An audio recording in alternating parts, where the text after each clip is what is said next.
নমস্কার বন্ধুরা, পাতা কিচেন হোমমেডে আপনাদের সকলকে স্বাগত। এখন অনেকটা শীত পড়ে গিয়েছে, তো দেখুন আজ একটু রোদ উঠেছে, তো ভাবলাম আজ একটা কিছু করে খাই। এটা অনেকে আপনারা চিনবেন, অনেকে চিনবেন না। এটাকে চালতা বলা হয়।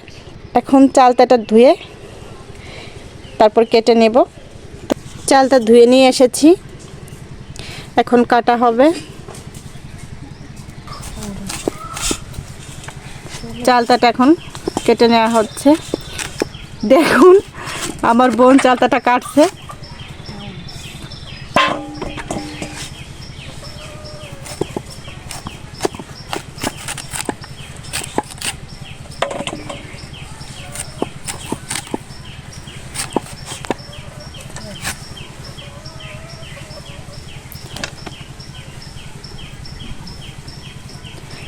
চালতাগুলো কিন্তু খুব সুন্দর করে পরিষ্কার করে নিতে হবে।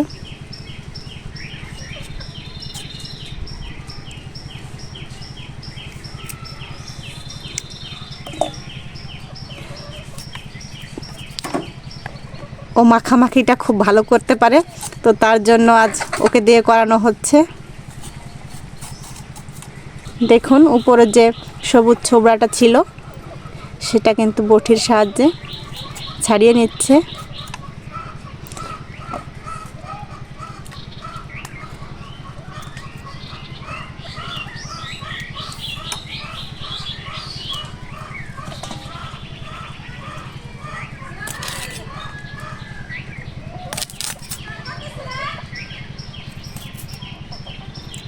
এভাবে সবগুলো চালতার টুকরা ছুলে নেবে। দেখুন চালতা কাটা শেষের ভিতর এক টুকরোই আছে কাটতে বাকি। তো আমাদের কপালটা অনেক খারাপ বন্ধুরা, অর্ধেকটা পোকা হয়েছে আর বাকি অর্ধেকটা কেটে নেওয়া হচ্ছে। এখন এটা সুন্দর করে ধুয়ে নিতে হবে। আবারও কাটা শেষ হয়ে গিয়েছে, এখন এটা ধুয়ে নিব আমরা।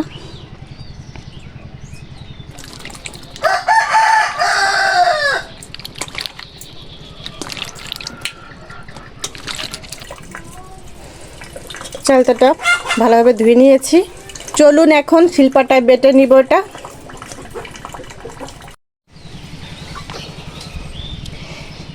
চালতা এখন শিলপাটায় বেটে নিতে হবে। এটা অনেক রস, তো এই রসটা খুব খারাপ, জামায় লাগলে দাগ হয়ে যাবে। তো তার জন্য আমার বোন এটা বাটবে না, আমি বাটছি, ও শুধু মাখাবে। তো এভাবে আমি সবগুলো বেটে নিব। চালতা বাটা হয়ে গিয়েছে, এখন তুলে নিব।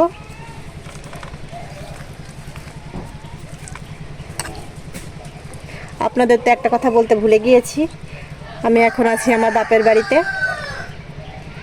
তো বাপের বাড়িতে আসলে তো বুঝতেই পারেন অনেকটা মজার দিনগুলো কেটে যায়।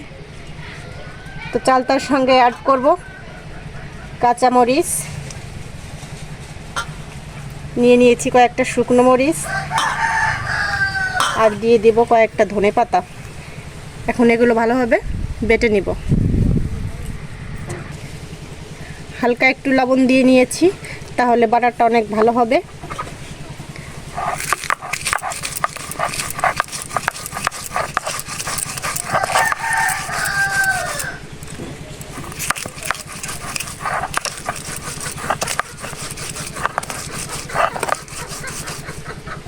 আমার সামনে একটা পিঁড়ি দিয়ে নিয়েছি, আপনারা হয়তো বা দেখেছেন।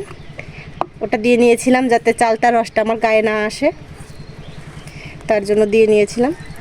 তো মরিচ বাটা কমপ্লিট। অল্প একটু চালতা নিয়ে নিয়েছি, এটা দিয়ে এখন এভাবে মেখে মেখে সব মরিচগুলো তুলে নিব আমি।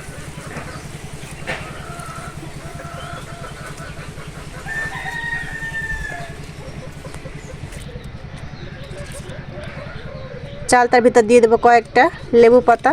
তো লেবু পাতাগুলো আমি আগে থেকে দূরে ধুয়ে নিয়েছি। আপনারা তো দেখেছেনই অল্প পরিমাণে লবণ দিয়েছিলাম আমি মরিচ বাটার সময়। এখন আর একটু লবণ দিয়ে দিব। এখন সবগুলো একসঙ্গে ভালোভাবে মেখে নিতে হবে।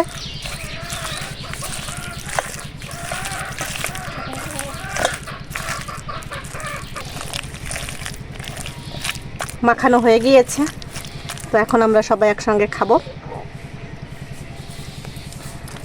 তো এই ইউনিক রেসিপিগুলো পেতে আপনারা অবশ্যই আমার চ্যানেলটি সাবস্ক্রাইব করবে, আমার পাশে থাকবেন। আপনারা ভালো থাকবেন, সুস্থ থাকবেন। ধন্যবাদ সকলকে।